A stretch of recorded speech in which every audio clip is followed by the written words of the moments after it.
Hello friends, welcome back once again. Friends, आज की class में हम लोग देखेंगे सूक्ष्म मात्रिक तत्वों के बारे में। जनरली हम लोगों ने पिछले क्लास में देखा था बृहत मात्रिक पोषक तत्वों के बारे में। तो बृहत मात्रिक में मैंने आपको कितने पोषक तत्व बताए? कुल 9 पोषक तत्वों की चर्चा हमने पिछले क्लास में की थी। और आज हम लोग जानेंगे सूक्ष्म मात्रिक की। तो सूक्ष्म मात्रिक पे टोटल कितने जानेंगे हम लोग? सूक्ष्म मात्रिक में हमें जानने हैं कुल 8 पोषक तत्वों के बारे में हमें जानकारी प्राप्त करनी है। तो सूक्ष्म मात्रिक में सबसे पहले हम लोग जानेंगे आयरन के बारे में, अर्थात कि लोहा के बारे में। ठीक है, कि लोहा अर्थात कि आयरन पौधे के लिए कैसे उपयोगी होता है।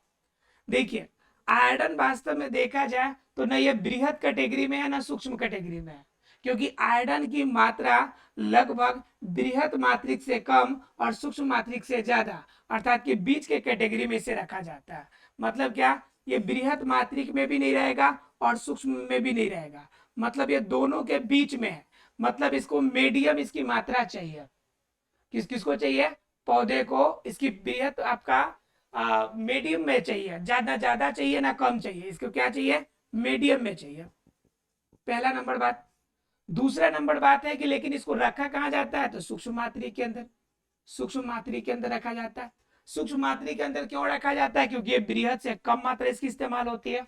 ठीक है, अब जरा गौर कीजिए कि यह जो आयरन हमें प्राप्त होगा वह किस रूप में प्राप्त होगा। तो मैंने बताया था कि सामान्य रूप से जितने भी हमारे पोषक तत्व होते हैं वो आयन के रूप में प्राप्त होते हैं। तो ये भी जो आयन होंगे ये भी आयन के रूप में होगा, Fe3+, यानी कि 3 आयन बनाएंगे और इस रूप में प्राप्त होगा। ठीक है, अब जरा बात कर लेते हैं कि ये मीडियम है और आपका ये आयन के रूप में प्राप्त होंगे। लेकिन बात ये आती है कि इसकी मात्रा अगर मीडियम में चाहिए तो आखिर ये पौधे के लिए ऐसा क्या काम करता है कि इसकी मात्रा सूक्ष्म मात्रा से थोड़ा सा ज्यादा की आवश्यकता पड़ती है। तो दरअसल ये मुख्य रोल क्या करता है कि पौधों के अंदर जो क्लोरोफिल का निर्माण होता है, जो क्लोरोफिल का निर्माण होता है, इस क्लोरोफिल के निर्माण में मदद करता है। समझिए कि क्लोरोफिल बनाता है, उसका किचन बनाने में मदद करता है। खाना का मेन सोर्स इसी के पास है। तो समझिए थोड़ा सा इसका इंपॉर्टेंस तो बढ़ ही जाता है। और तो और इसके अलावा बहुत सारे ऐसे इंजाइम्स है जो इनके लिए मदद करता है, यानी कि इंजाइम्स को बनाने में भी मदद करता है। तो एंजाइम्स के लिए उपयोगी हो गया, क्लोरोफिल भी उपयोगी हो गया। इसके अलावा उनके वृद्धि और विकास वाले जितने भी आपके पार्ट होते हैं उसके जो एंजाइम्स होते हैं उनमें भी मदद करता है। लेकिन मेन रोल इसका जो हो जाता है वो क्लोरोफिल वाला हो जाता है। क्यों? क्योंकि क्लोरोफिल पौधे के लिए सबसे अनिवार्य पार्ट है। क्लोरोफिल के बिना पौधे जीवित नहीं रह सकते, आपको ही पता है। क्योंकि उसे भोजन बनाना है और भोजन कहाँ से बनेगा? क्लोरोफिल में बनेगा। और इस क्लोरोफिल को बनाने में कौन मदद करेगा? तो आयरन। आयरन किस रूप में प्राप्त होंगे? फेरस आपके किसके रूप में? फेरस के आयन के रूप में। ध्यान रखिएगा, इसमें ऑक्सीडेशन होने के बाद कभी कभी फेरस, तो कभी कभी आपका क्या फेरिक के रूप में, आपका फेरिक आयन के रूप में भी प्राप्त होते हैं। तो इससे आपको फेरिक आयन के रूप में भी आपको प्राप्त होते हैं। तो देखिए एग्जाम में आपका क्वेश्चन कैसे पूछेगा उस पर डिपेंड करेगा। फेरस आयन पूछे, फेरिक आयन पूछे, ये सभी ऑक्सीडेशन की वजह से होती है। यानी कि ऑक्सीजन की मात्रा आने और जाने की वजह से इनके जो होते हैं अंतर डिफरेंस होते हैं, बनते जाते हैं। तो ऑक्सीजन की मात्रा जिसमें ज्यादा होगी जिसमें कम होगी उसके अकॉर्डिंग हो जाएगा आपका। तो ये फेरिक और फेरस सीधे रूप में याद रखिए आप कि हमेशा ये आयन के रूप में ही रहेगा। कोई भी पोषक तत्व है तो आयन के रूप में ही रहेगा। और ये आयन जो होगा जल में घुलेगा, तब ये जल खनिज लवण बन के आपका क्या होगा? ऊपर की तरफ पौधों में जाएंगे मूल रोम के माध्यम से। क्लियर है आप लोग को? तो टोटल कितने हो गए हमारे पास? ये हमारे सूक्ष्म पोषक तत्वों का पहला हुआ आयरन। क्लियर है सबको? अब बात करेंगे सूक्ष्म मात्रिक में ही सेकेंड नंबर का, यानी कि दूसरा कौन सा उपयोगी है। देखिए अब बात करेंगे अगला की, तो अगला हमें पढ़ना है मैग्नीज के बारे में। किसके बारे में? मैग्नीज के बारे में। देखिए दूसरा पढ़ रहे हैं। पहला हम लोगों ने क्या पढ़ा? फेरस के बारे में। यानी टोटल 8 पढ़ने जिसमें पहला फेरस था हमारा। अब दूसरा किसके बारे में जानेंगे? मैग्नीज के बारे में। तो मैग्नीज भी किसके रूप में जाएगा? आयन के रूप में जाएगा। ठीक है, और मैग्नीज आपका किसके अंतर्गत आएगा? सूक्ष्म मात्रिक के अंदर आएगा। सूक्ष्म मात्रिक मतलब इसकी मात्रा क्या चाहिए? सूक्ष्म चाहिए, कम चाहिए। और किसके रूप में होगा? आयन के रूप में होगा। तो ये किस रूप में रहेगा आपका? इसका संकेत होता है Mn, अर्थात मैग्नीज का। ज्यादातर बच्चे मैग्नीज और मैग्नीशियम में आपका कंफ्यूज रहते हैं। बात समझ लीजिए एक बार ध्यान से। मैग्नीशियम और मैग्नीज दोनों में बहुत का डिफरेंस है, एक सूक्ष्म मात्रिक होगा और एक बृहत मात्रिक होगा। मैग्नीज का सूत्र होता है Mn और मैग्नीशियम का सूत्र होता है Mg। Mg बृहत मात्रिक में आता है, यानी इसकी मात्रा ज्यादा चाहिए होती है, क्योंकि मैग्नीशियम जो होता है कोशिका विभाजन में, कोशिका की वृद्धि में, बॉडी कवर बनाने में मदद करता है, तो मैग्नीशियम की मात्रा ज्यादा चाहिए होती है और मैग्नीज की मात्रा कम चाहिए होती है। संकेत में थोड़ा सा डिफरेंस है, एग्जाम में Mg और Mn पर ध्यान दीजिएगा, नहीं तो मालूम चलेगा मैग्नीज वाला मैग्नीशियम में घुस गया और मैग्नीशियम वाला मैग्नीज में आ गया, तो कंफ्यूजन हो जाएगी। तो ध्यान रखिएगा, जो ये मैग्नीज है वह ज्यादा उपयोगी होता है, लेकिन यह सूक्ष्म मात्रिक में आता है, यानी इसकी कम मात्रा पौधे को चाहिए होती है। तो जब पौधे को कम मात्रा चाहिए होगी तो वह आपका क्या होगा, मैग्नीज होगा, और यह Mn के आयन के रूप में, अर्थात कि Mn2+, अर्थात कि इस रूप में, इस आयन के रूप में यह मिलेगा। अब बात आती है कि यह आयन के रूप में जो आपका मैग्नीज है वह मिलेगा, तो वह काम क्या करेगा, पौधों के अंदर इसका रोल क्या होगा। तो पौधों के अंदर यह प्रकाश संश्लेषण क्रिया को करने में मदद करेगा। किस क्रिया को करने में मदद करेगा, प्रकाश संश्लेषण, प्रकाश संश्लेषण में मदद करेगा, पहला काम। दूसरा क्या करेगा भाई, तो दूसरा इसका श्वसन करने में मदद करेगा, श्वसन की क्रिया में मदद करेगा। बताइए तीसरा क्या करेगा, प्रकाश संश्लेषण हो गया, श्वसन हो गया, उसके बाद क्या होगा कि प्रकाश संश्लेषण अगर क्रिया हो जाएगी तो जो ऑक्सीजन बाहर निकलता है ना, तो ऑक्सीजन को बाहर निकालने में मदद करेगा कौन, मैग्नीज करेगा। क्या कहते हैं, छोटा पैकेट बड़ा धमाका वाला बात है छोटा, कम मात्रा चाहिए, लेकिन काम बड़ी खतरनाक है इसका। प्रकाश संश्लेषण सबसे मेन क्रिया, इसमें मदद करना, श्वसन इसकी मेन क्रिया, इसमें मदद करना, ऑक्सीजन को बाहर निकालना हमारे लिए उपयोगी, हमारे लिए उपयोगी, सभी जीव जंतुओं के लिए उपयोगी, इसमें यह मदद करेगा। समझिए कि कितना ज्यादा उपयोगी हो रहा है। और तो और यह नाइट्रोजन का जो उपापचय क्रिया होगी, जो N2 का नाइट्रोजन गैस की उपापचय क्रिया होगी, इस उपापचय क्रिया में भी मदद करेगा, उपापचय क्रिया में भी मदद करेगा। तो समझ रहे कि कितना ज्यादा उपयोगी हो गया। अर्थात मैग्नीज है सूक्ष्म, आपका सूक्ष्म मात्रिक, कम मात्रा में चाहिए, लेकिन काम सबसे खतरनाक इसका, किसके रूप में, तो एक हो गया प्रकाश संश्लेषण के रूप में, श्वसन के रूप में, ऑक्सीजन को बाहर रिलीज करने के रूप में। ऑक्सीजन बाहर रिलीज का मतलब क्या, कि जब ये ग्लूकोज बनाएगा, यानी कि प्रकाश संश्लेषण की क्रिया होगा, अर्थात कार्बन डाइऑक्साइड और जल ये जब मिलेगा और सूर्य की प्रकाश की उपस्थिति रहेगी, सूर्य के प्रकाश रहेगा और सूर्य की प्रकाश की उपस्थिति में ग्लूकोज बनाएगा, C6H12O6, प्लस में जल H2O बनेगा, प्लस में क्या निकलेगा, ऑक्सीजन बनेगा। ठीक है, तो यह जो ऑक्सीजन बनेगा, इस ऑक्सीजन को आपका पौधे के शरीर से बाहर निकलने के लिए कौन मदद करेगा, तो इसको बाहर निकलने के लिए मदद करेगा Mn, अर्थात कि मैग्नीज इसकी मदद करेगा। बात समझ में आ रही है आप लोग को, मतलब कि ऑक्सीजन किस रूप में करेगा। नाइट्रोजन की उपापचय क्रिया की बात कीजिएगा तो नाइट्रोजन को क्या करेगा, ये नाइट्रोजन को एमिनो अम्ल में बदलने में मदद करेगा। किस में मदद करेगा, एमिनो अम्ल बनना है तो इसमें मदद करेगा। इससे आपका प्रोटीन का आयन बनेगा, प्रोटीन बनेगा, इसमें मदद करेगा। ठीक है, ये नाइट्रिक एसिड के रूप में, अर्थात कि नाइट्रिक के फॉर्म में रहेगा, नाइट्रेट के फॉर्म में जाएगा, उसमें यह मदद करेगा। मतलब जितनी भी नाइट्रोजन की उपापचय क्रिया होती है, इन सभी क्रियाओं के अंदर कौन मदद करने वाला है, तो मैग्नीज इसकी मदद करने वाला है। तो आपको क्लियर हो गया होगा ये छोटा पैकेट बड़ा धमाका का काम कितना खतरनाक है। क्लियर है, तो ये दूसरा हो गया। तो पहला हमारा क्या था, फेरस था, और दूसरा क्या था हमारा, मैग्नीज। दो हो गए। चलिए बात करते हैं तीसरे की, कि तीसरा पोषक तत्व कौन उपयोगी है। देखिए बात करेंगे हम लोग जिंक की। किसकी बात करेंगे, जिंक की।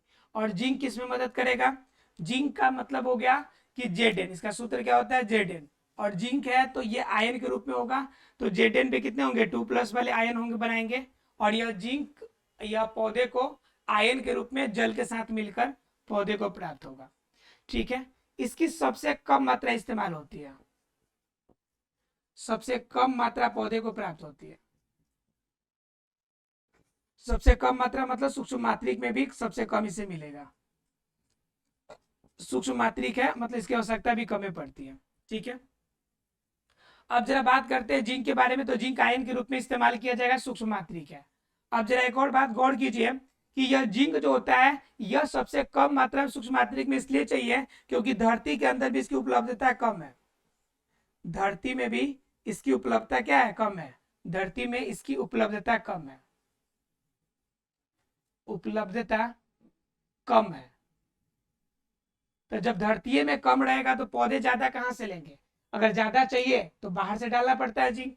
तो इसकी उपलब्धता कम है, इसलिए सूक्ष्म मात्रिक के अंदर सबसे कम मात्रा में इस्तेमाल करते हैं पौधे। जिंक आयन के रूप में रहेगा। तो ये सभी तो हमें पता है, इतनी बातें तो पता हो गई। अब बात ये आती है कि जिंक काम क्या करेगा।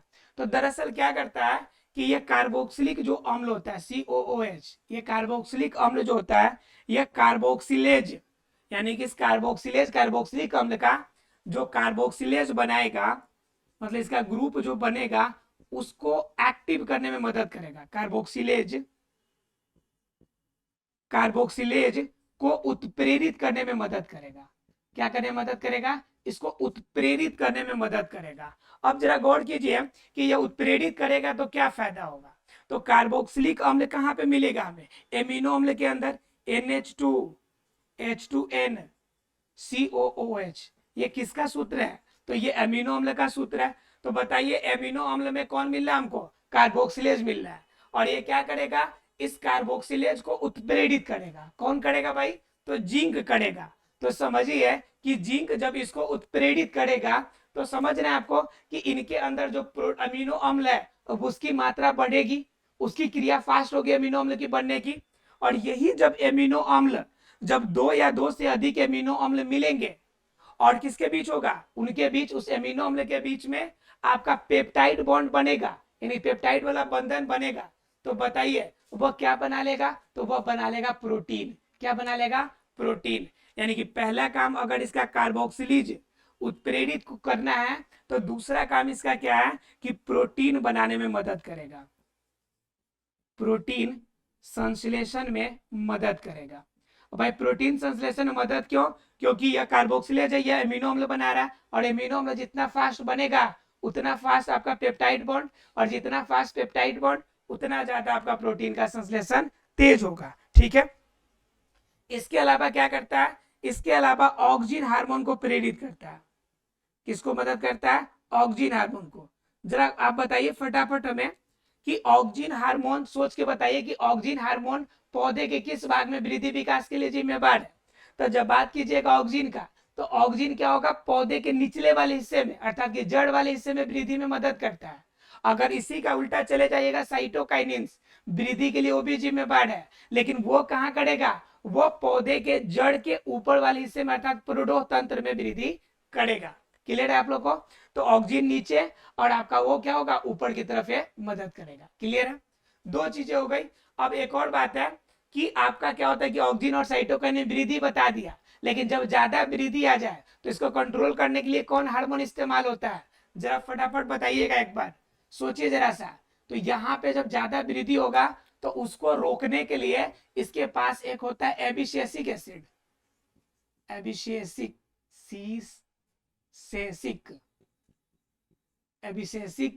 एसिड। ठीक है, ये एबिसेसिक एसिड जो होगा ना वास्तव में काम उल्टा करेगा, सब वृद्धि करेगा तो यह क्या करेगा, नुकसान पहुंचाएगा, रोकने में, वृद्धि रोकने में मदद करेगा। तो ऑक्सिन और साइटोकाइनिन वृद्धि में और आपका एबिसेसिक एसिड उसकी वृद्धि को रोकने में, जैसे पत्ते का झड़ना हुआ इसी सब की वजह से। क्लियर है। तो यहाँ पे हम लोग बात कर रहे थे किसकी, जिंक की। तो जिंक का समझ में आ गया कि जिंक आयन के रूप में 2+ आयन के रूप में होगा आपका, सबसे कम मात्रा में धरती में पाई जाती है, यह सूक्ष्म मात्रिक भी है और इसकी मात्रा कम इस्तेमाल की जाती है पौधे के द्वारा भी।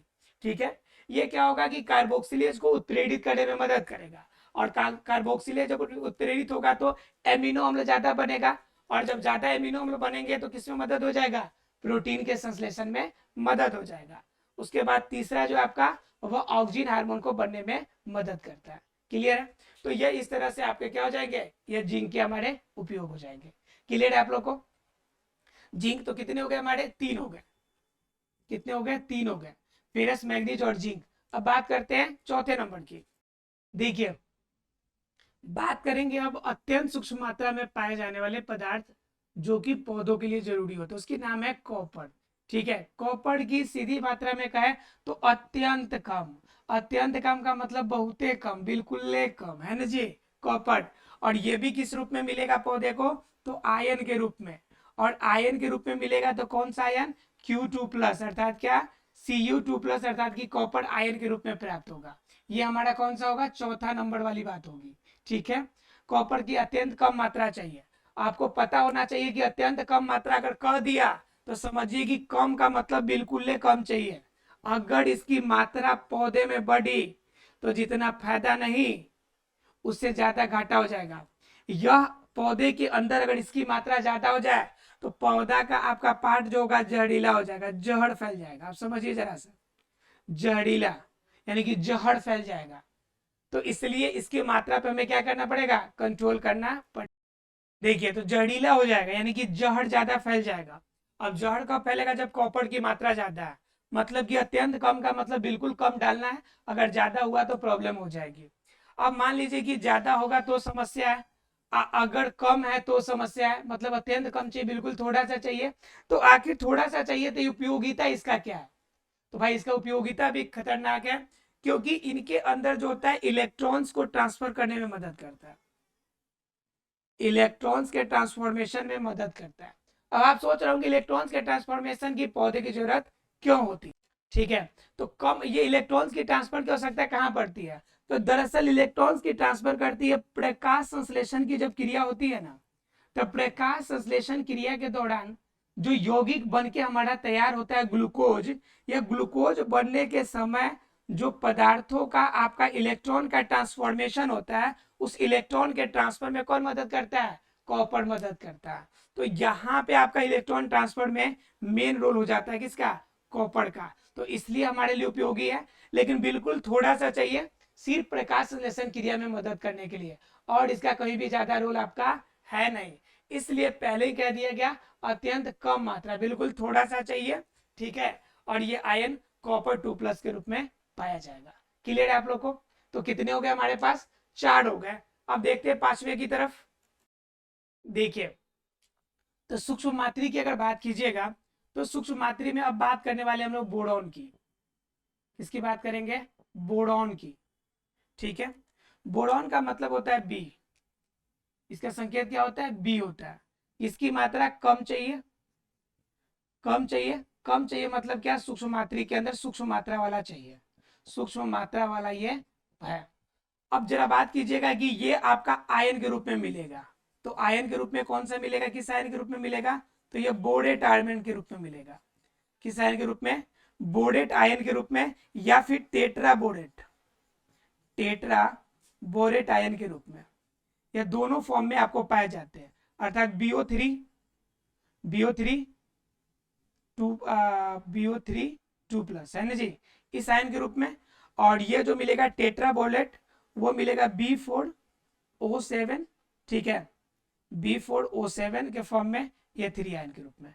तो इस रूप में आपका दोनों के रूप में, बोरेट में या टेट्रा बोरेट में, दोनों में आपके पाए जाते हैं। टेट्रा है टेट्रा बोरेट है, मतलब कि बी का 4 हो गया। क्लियर, सीधी सी बात है। तो टेट्रा बोरेट और बोरेट दोनों के फॉर्म में आपका प्राप्त होते हैं, दोनों आयन के रूप में हमें प्राप्त होगा। ठीक है, ये माइनस रहेंगे आयन, इसके ये आयन माइनस रहेंगे। ठीक है, तो ठीक है, तो बोरॉन के रूप में इस्तेमाल किया जाएगा। उसके बाद जरा बात कीजिएगा, देखिए, क्योंकि आपका बोरॉन का कितना होता है, बोरॉन का कितना होता है परमाणु संख्या, आपका 1 hydrogen, 2 helium, 3 lithium, 4 boron, 4 boron होता है ना। बताइए कि बोरॉन क्या करेगा, इलेक्ट्रॉन्स देगा या लेगा, वो 4 में से तो 2 त्यागना पड़ेगा या फिर 2 लेना पड़ेगा। अब उस कंडीशन में जिसके साथ ये सामंजस्य बैठाएगा, ऑक्सीजन के साथ सामंजस्य बैठाया है, तो 3 को ऑक्सीजन है, तीनों ऑक्सीजन को 2-2 चाहिए, तीनों ऑक्सीजन को 2-2 चाहिए, इसके पास 2 एक्स्ट्रा है। तो बताइए, 2-2 का सामंजस्य तो बैठ जाएगा, लेकिन 1-2 तो एक्स्ट्रा बच जाएगा ना। तो उस कंडीशन में आपका 3 बच जाएंगे, तो ये 3 आयन इसके रूप में आपके होंगे। ठीक है, चलिए जरा सा बात कर लेते हैं इसके बारे में कि बोरॉन आपका इस्तेमाल किस रूप में होगा पौधे के लिए। तो देखिए, पौधे के अंदर काम क्या करेगा, यह वर्धी क्षेत्र वर्धन करता है, यानी कि कोशिका वर्धन में मदद करेगा, कोशिका कोशिका वर्धन में मदद करेगा। कोशिका को बढ़ाने में मदद करेगा, पहला काम। दूसरा क्या करेगा, कोशिका झिल्ली की क्रियाशीलता में मदद करेगा, कोशिका झिल्ली की क्रियाशीलता में मदद करेगा, इनकी क्रिया में मदद करेगा, ठीक है। तीसरा काम क्या करेगा, कोशिका वर्धन मदद करेगा, कोशिका झिल्ली की क्रिया में मदद करेगा। इसके अलावा क्या करेगा, पौधे के विकास में मदद करेगा, वृद्धि विकास में मदद करेगा, विकास में मदद करेगा। चौथा और काम क्या कर सकता है, तो चौथे काम की अगर बात कीजिए, ठीक है, चौथे काम की अगर बात कीजिएगा तो क्या हो जाएगा, यह पुष्प निकलने में न पुष्पन में मदद करेगा, पुष्पन में मदद करेगा। फलन अर्थात कि फल निकलने में मदद करेगा, पुष्प निकलने फल निकलने में मदद करेगा। पराग कोश के निर्माण में मदद करेगा, पराग कोश के निर्माण में मदद करेगा। तो ये सभी कुछ है जिनके जहाँ पे किसका इस्तेमाल होता है, बोरॉन का। सूक्ष्म मात्रिक है, कम मात्रा चाहिए, आयन बोरेट और टेट्रा बोरेट के रूप में पाया जाता है, ठीक है। क्लियर है आप लोग को। तो ये क्या हो गया, बोरॉन, ये हो गया आपका पांचवा बोरॉन, ठीक है। अब फटाफट जानते हैं अगले की तरफ। देखिए अगला है आपका मोलिब्डेनम, मोलिब्डेनम, ठीक है। मोलिब्डेनम आपका क्या होगा, जिसका संकेत होता है एमओ, ठीक है, मोलिब्डेनम। अब ये किस आयन के रूप में पाए जाएंगे, पौधे के अंदर ये भी तो आयन के रूप में मिलेंगे, तो ये किस रूप में मिलते हो जान लीजिए आप, ठीक है। ये किस रूप में मिलेंगे, तो मोलिब्डेनम आपका जो आयन है वो आपका MO2O2 के रूप में आपका आयन के रूप में आपके पाए जाएंगे। मोलिब्डेनम यानी मोलिब्डेट आयन इसे कहते हैं, इसे क्या कहते हैं, मोलिब्डेट आयन जो बनेगा इसको कहेंगे हम लोग मोलिब्डेट आयन, ठीक है। तो मोलिब्डेट आयन के रूप में मिलेगा। यह सूक्ष्म मात्रिक है, ये इसकी मात्रा हमें कम चाहिए होगी, ठीक है, सूक्ष्म मात्रिक है। इसका उपयोग कहाँ करेंगे, तो इसका उपयोग की अगर बात कीजिएगा तो उपयोग हम लोग नाइट्रोजन के बनाने में करेंगे, नाइट्रोजनी एंजाइम्स, नाइट्रोजन बनाने वाले एंजाइम्स के रूप में इसका इस्तेमाल किया जाता है, ठीक है, अर्थात एंजाइम्स के रूप में इसका कार्य करेगा। क्लियर है। तो मोलिब्डेनम एक हो गया, एमओ हो गया, कितने हो गए भाई, 1 2 3 4 5 6 हो गए, 2 और बच गए। एक तो होता है निकेल, इसकी मात्रा कम लगती है, इसकी मात्रा लगभग लगभग न के बराबर होती है, तो निकेल 7वां लिख ही देते हैं, इसका ज्यादा कोई उपयोगिता होता नहीं है, ठीक है, ठीक है। तो ये इसकी ज्यादा उपयोगिता निकेल का होता नहीं है आपका।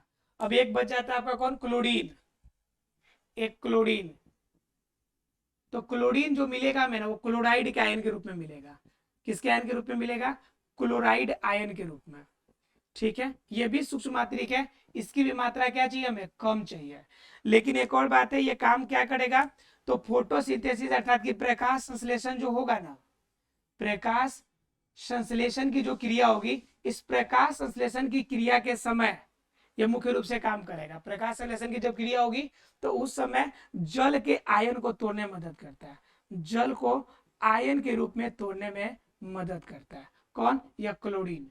क्लियर है आप लोग को।